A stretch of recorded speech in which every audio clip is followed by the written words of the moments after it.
हर सुबह एक बूढ़ा आदमी पुराने कपड़ों में एक लकड़ी की बेंच पर शहर के चौक में बैठा दिखाई देता था। चुपचाप, शांत और नजरों में अजीब सी थकान। वो किसी से भीख नहीं मांगता था, सिर्फ हर आने जाने वाले को उम्मीद से देखता, जैसे किसी का इंतजार हो। लोग उसे पागल बाबा कहकर आगे बढ़ जाते। ये ऐसे ही बैठा रहता है सालों से, किसी को देखता रहता है जैसे पहचान रहा हो। पागल है भाई, ध्यान मत दो। कोई उसके पास नहीं रुकता था, पर बाबा रोज वहीं होते। कॉलेज का स्टूडेंट आरव अपने दोस्तों के साथ उसी चौक से गुजर रहा था। दोस्तों ने मजाक में कहा, देख आरव, तेरा ससुर बैठा है। सब हंसने लगे, पर आरव चुप रहा। उसने बाबा की आंखों में कुछ देखा। वो पागल नहीं लग रहे थे, बल्कि किसी गहरी सोच में डूबे हुए। रात को आरव सो नहीं पाया। अगली सुबह वो अकेले बाबा के पास गया। बोला, नमस्ते बाबा, कुछ चाहिए क्या?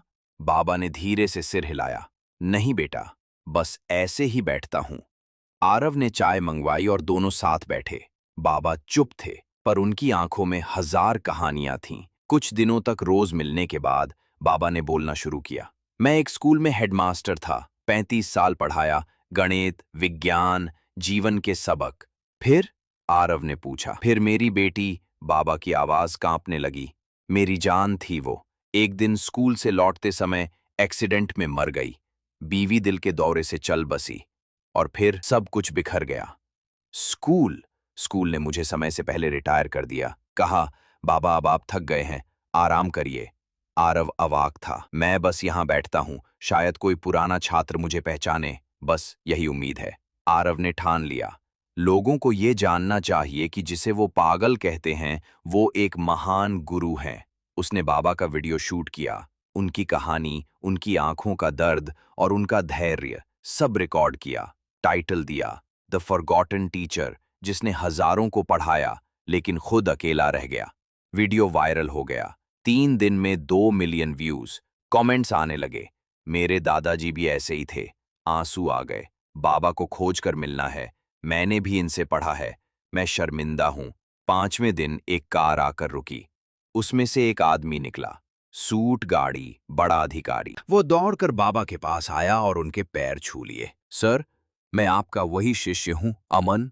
आप ही ने मुझे डॉक्टर बनाया। बाबा ने आंखें खोलीं और धीरे से मुस्कुराए। तू अमन, तू कितना बड़ा हो गया? फिर एक एक करके और शिष्य आने लगे। इंजीनियर, शिक्षक, अफसर, व्यापारी।